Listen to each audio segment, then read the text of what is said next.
இன்னைக்கு என்ன அம்மா செஞ்சு காட்ட போறேன்னா உங்கள்கிட்ட அதிக சத்து உள்ள பீட்ரூட்டு சட்னி எப்படி அரைக்கலான்னு பார்க்கலாம். வரீங்களா? காஞ்ச மிளகாவை வறுத்து எடுத்துக்குவோம். டீஸ்பூனு கடலைப்பருப்பு வறுத்து எடுத்துக்குவோம். ஒரு 1.5 டீஸ்பூனு உளுத்தம்பருப்பு வறுத்து எடுத்துக்குவோம். பாருங்க, கொஞ்சம் கொஞ்சம் எண்ணெய் ஊற்றி ஒன்று ஒருவலாக வறுத்து எடுத்துக்கோங்க. கடலைப்பருப்பு உளுத்தம்பருப்பு காஞ்ச மிளகா வறுத்து எடுத்தாச்சு. இப்போ கொஞ்சோண்டு எண்ணெயை ஊற்றிக்குங்க. சும்மா ஒரு துண்டு, சின்ன துண்டு இஞ்சி போட்டுக்குவோம். பாருங்கள், இஞ்சி போட்ட உடனே பொடி வெங்காயம் கொஞ்சோண்டு வெங்காயம், பொடி வெங்காயம் வச்சுக்கிறேன். பொடி வெங்காயம்னா நீங்கள் பெரிய வெங்காயம் போட்டுக்கலாம். நான் பொடி வெங்காயத்தை போட்டுக்கிறேன். வெங்காயத்தை போட்டுட்டு வதக்கி நான் ஒரு பூண்டு உரிச்சு வச்சுக்கிறேன், அதையும் போட்டுக்கிறேன். அரிஞ்சு வச்சுருக்கிறேன், அதையும் போட்டுக்கிறேன். பாருங்கள், ஒரு சின்னதாக கொஞ்சோண்டு புளி போட்டிருக்கிறேன்.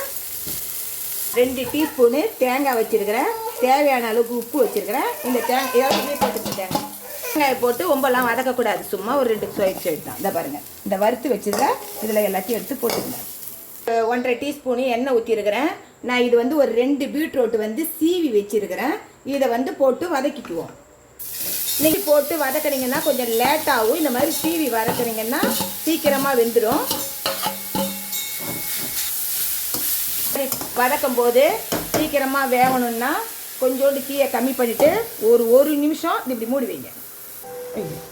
பாருங்க, மூடி வச்சதுனாலங்க ஒரு வதக்கிட்டோடனே இதை பாருங்கள், லைட்டாக தண்ணியை லைட்டாக தெளிச்சிங்க. நம்ம பீட்ரூட் பொரியல் வைப்போம் தெரியுங்களா, அதே தான்.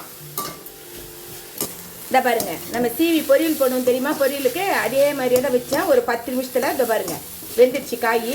இதை பாருங்கள், நல்லா வெந்துருச்சு காய். இப்போ என்ன பண்ணணும், நம்ம வறுத்துலாம் வச்சுருந்தோம் தெரியுங்களா, எல்லாத்தையும் இதில் கொட்டிக்கிங்க. வதக்கியாச்சு. நம்ம இப்போ மிக்ஸி அரைச்சின்னு வந்துடுவோம். இந்த பக்குவத்துக்கு இதை அரைச்சின்னு வந்தாச்சு. இதில் என்னன்னு பார்த்தீங்கன்னா, பீட்ரூட் கொஞ்சம் உப்பு தன்மை உள்ளது. அதனால் உப்பை பார்த்து போட்டுக்குங்க. அதே மாதிரி உப்பு கொஞ்சம் தித்திப்பாக இருக்கும் பீட்ரூட்டு. அதனால் காரம் கொஞ்சம் தூக்கலாக வச்சுக்கோங்க. கொஞ்சம் ஒரு மாதிரி வாசனை வரும். இல்லை, வாசனை வரும் பீட்ரூட்டில். அந்த வாசனைலாம் போகிறதுக்கு தான் புளி, நம்ம இஞ்சிலாம் வச்சுட்டோம்னா சூப்பராக இருக்கும். இன்றைக்கி இந்த தாளிப்பு போட்டுக்கலாம். இப்போ கடுகு உளுத்த பருப்பு, பெருங்காயம் போட்டுக்குங்க. இதை போட்டுக்குங்க. பாருங்க, நைட்டுக்கு டிஃபனுக்கு இட்லி தோசைக்கெல்லாம் இந்த பீட்ரூட் சட்னி சூப்பராக இருக்கும். பீட்ரூட் சட்னி சூப்பராக இருக்குது.